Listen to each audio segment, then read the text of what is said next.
Welcome to Dungeon Port Studios. This is Capernight, and we are continuing playing C14 Dating. And last time we left was on a mini game. So 1, 2, 3, 1. Let's just do that. 1, 1, 2, 3. Blah, bloop, bleep, bloop. 1, 2, 3. That. This one doesn't seem all that hard. Okay, ready? 2, 1, 3.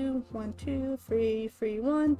We got 2, 1, 3, 2, 1, 3, 3, 1. Everything looks fine, right? So let's check.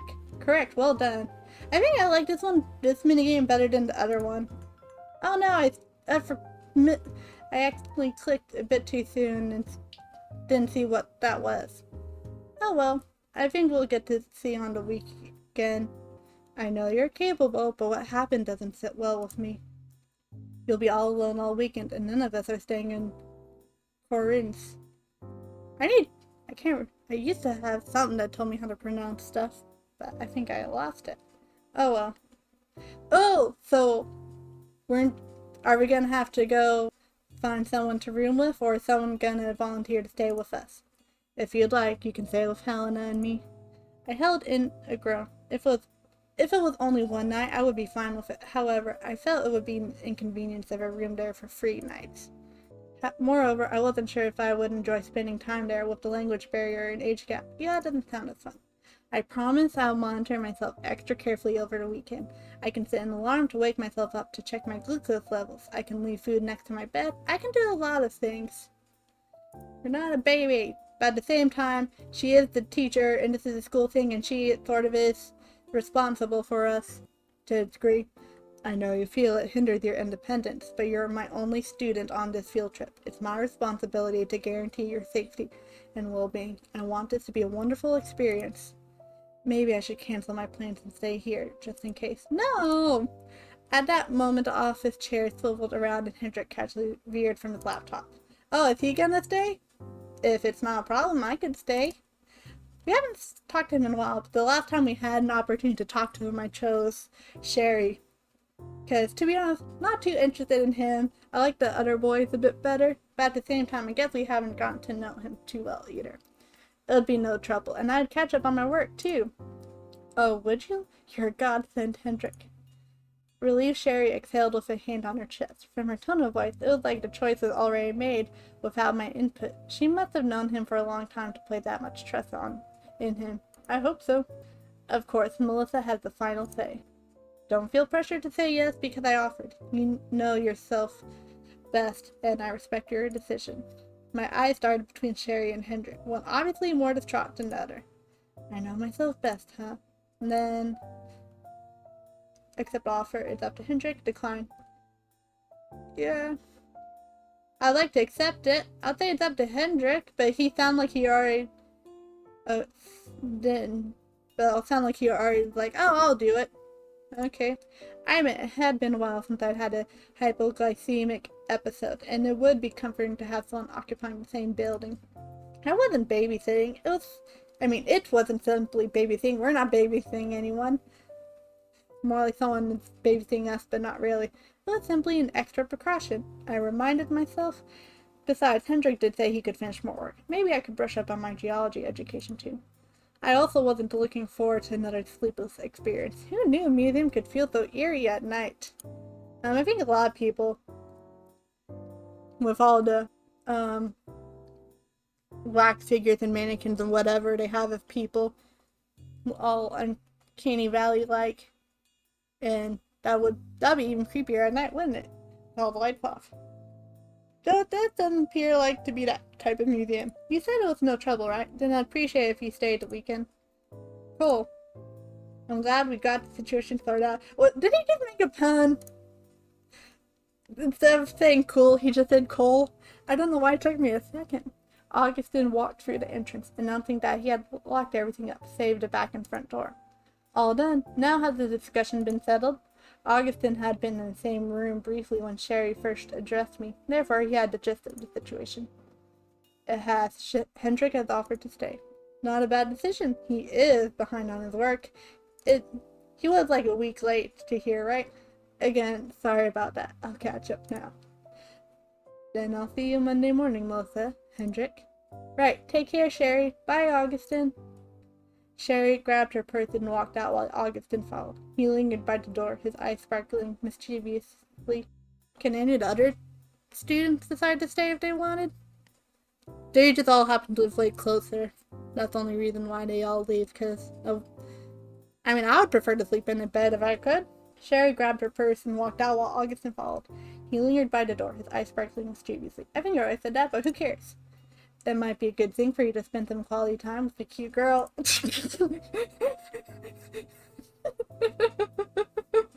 Oh my goodness.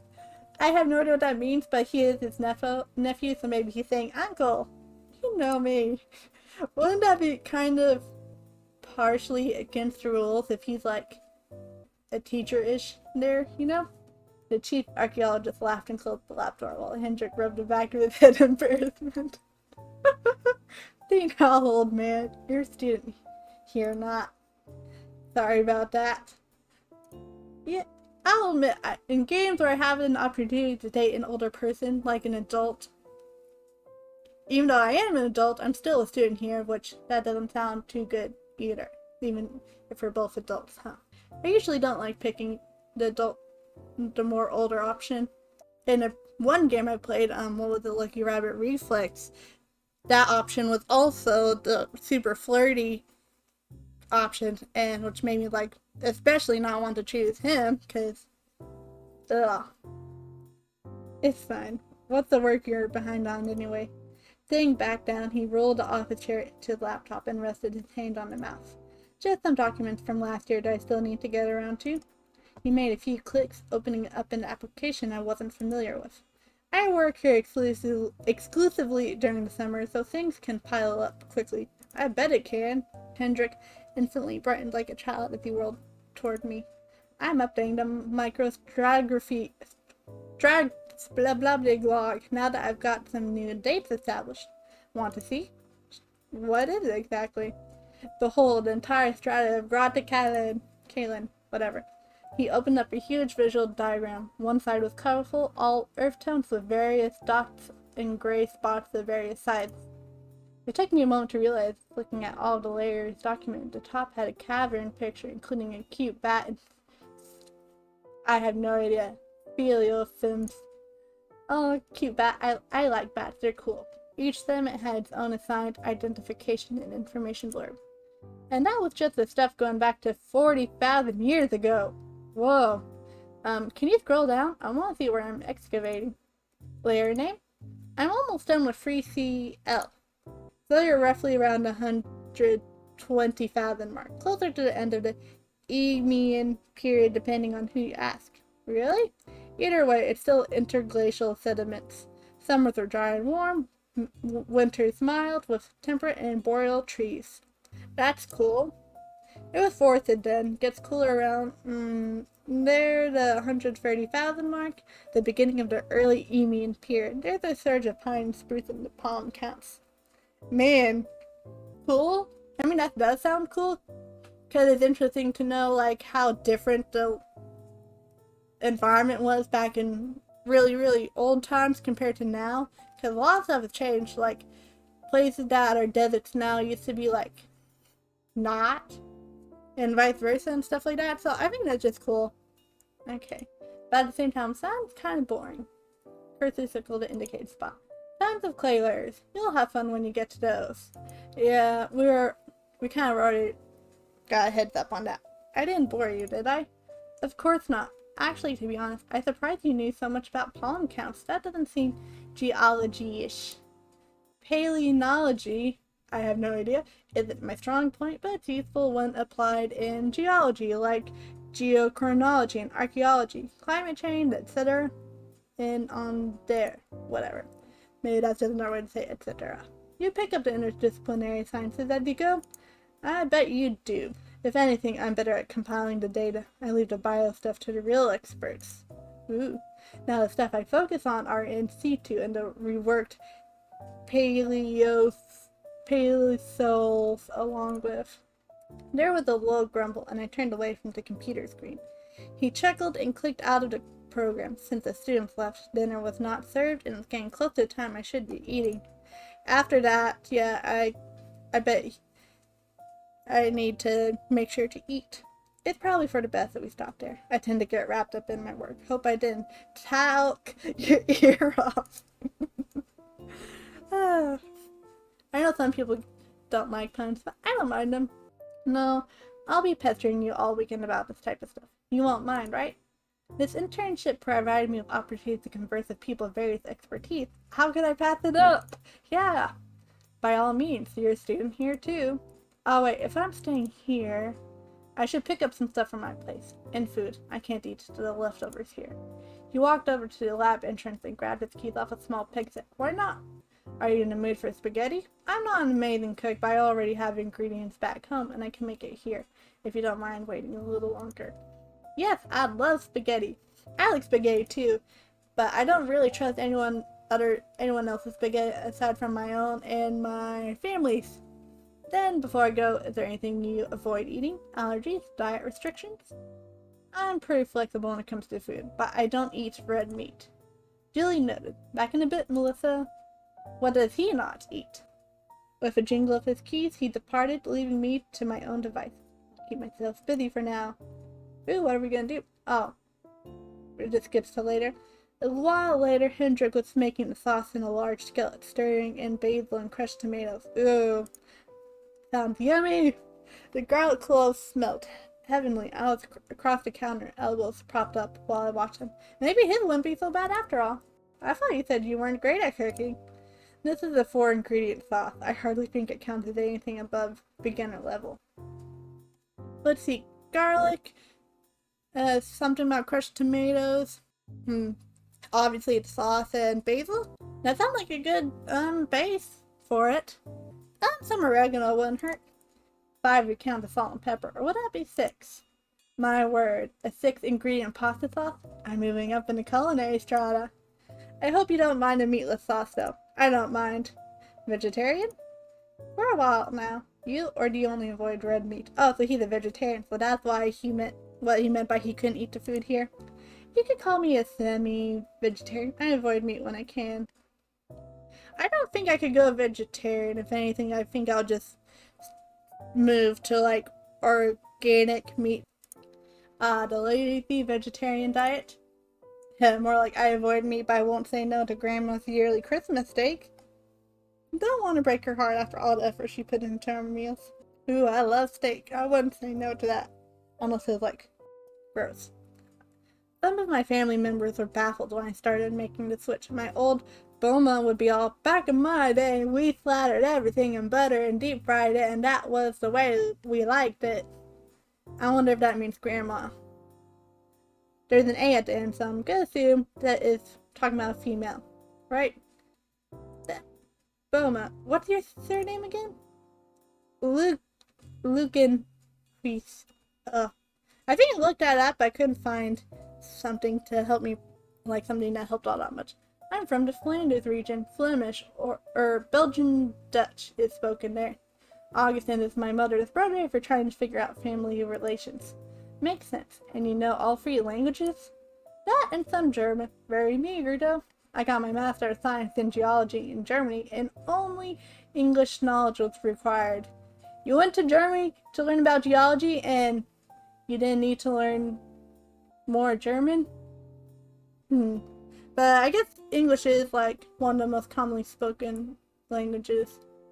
Geez, you're quite accomplished. That's... wow. No need to flatter me. I don't think I'm that. Oh, it's burning!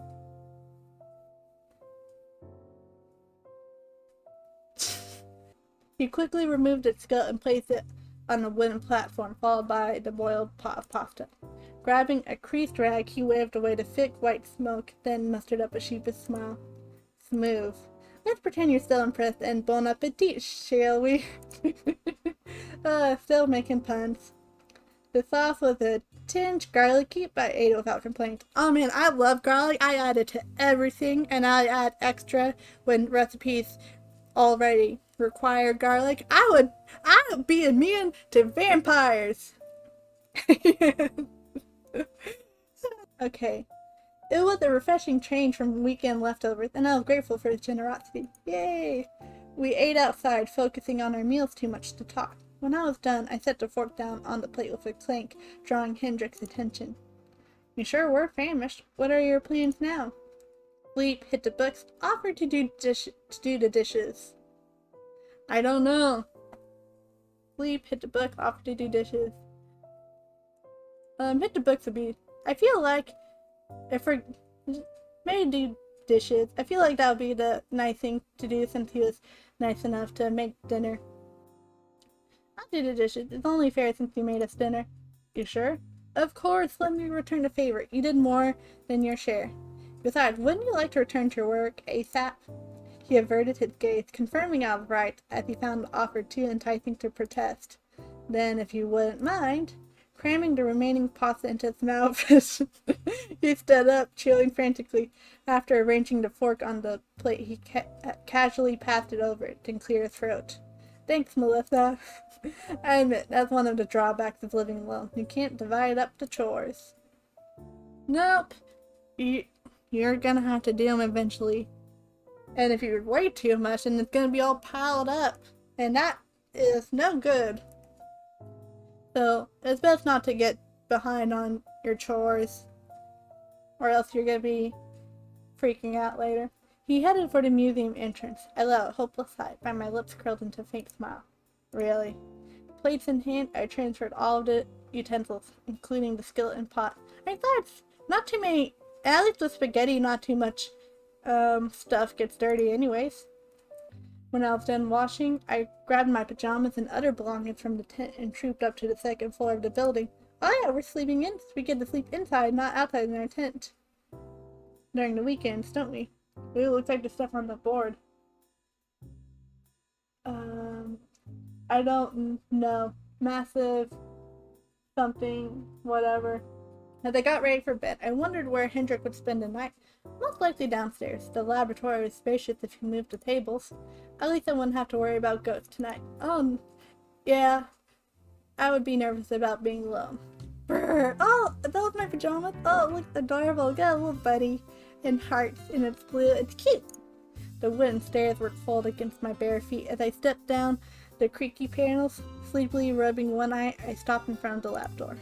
After combing my hair with my fingers to give me a half-decent appearance, I opened the door a crack and peered inside. Hendrik, you up? The lights were on. I opened the door completely and stepped into the room. I spotted Hendrik slumped over his laptop, a few fingers resting on the keyboard.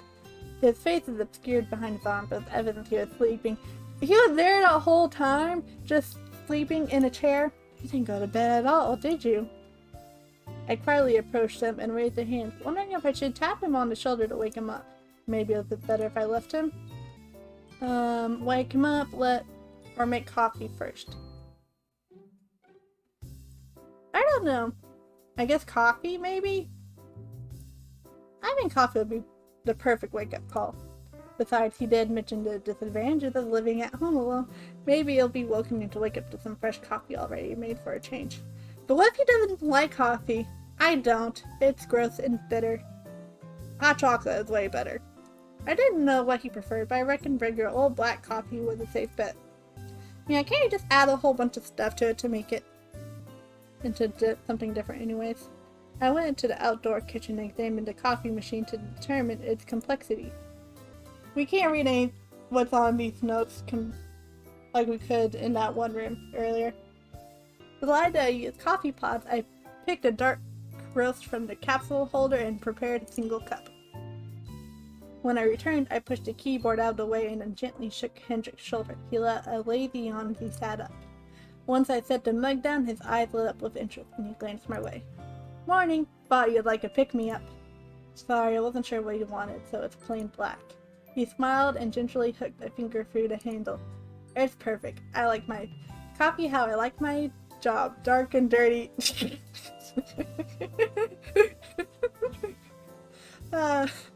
Okay, he's slowly growing on me just because he keeps making jokes. He grinned proudly to himself as I rolled my eyes at his joke, and he swiveled a chair in his direction.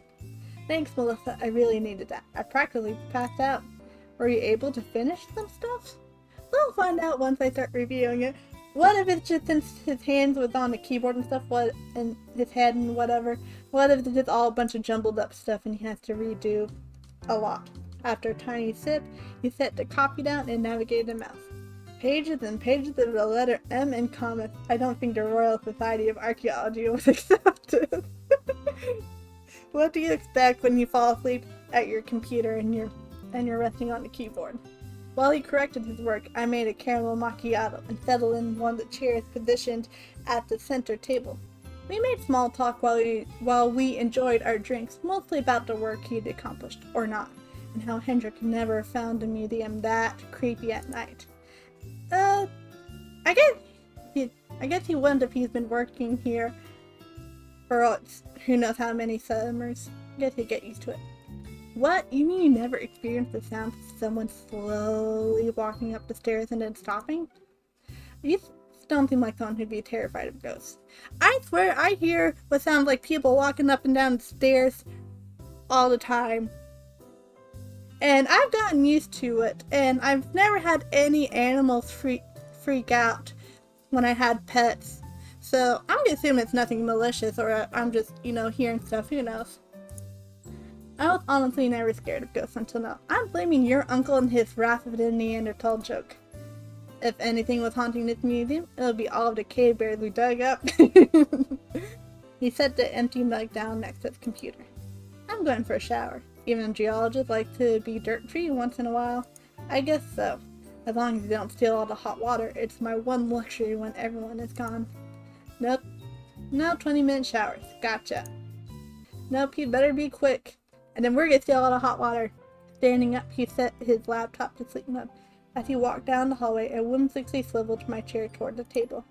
My eye fell on a bright green bottle next to a small bag, judging by the washcloth folded beside it. I grabbed the bottle, briefly scanned the contents before bolting out of my chair. Hendrik, you forgot your shampoo! Huh? Oh, his hair's down now. Peering around the corner, he already had a towel thrown over his shoulder. I tossed the bottle underhandedly, and he caught it with ease. Oh, thanks. You just spared me a potentially awkward moment there. No prob. No half-naked voice. Okay, gonna save there, and I think we're gonna stop. Thanks for watching. If you want to ask me something, even if it's just like, how are you doing, I would be glad to answer. And I guess just thanks for watching. This is Cap and I signing off. Bye bye.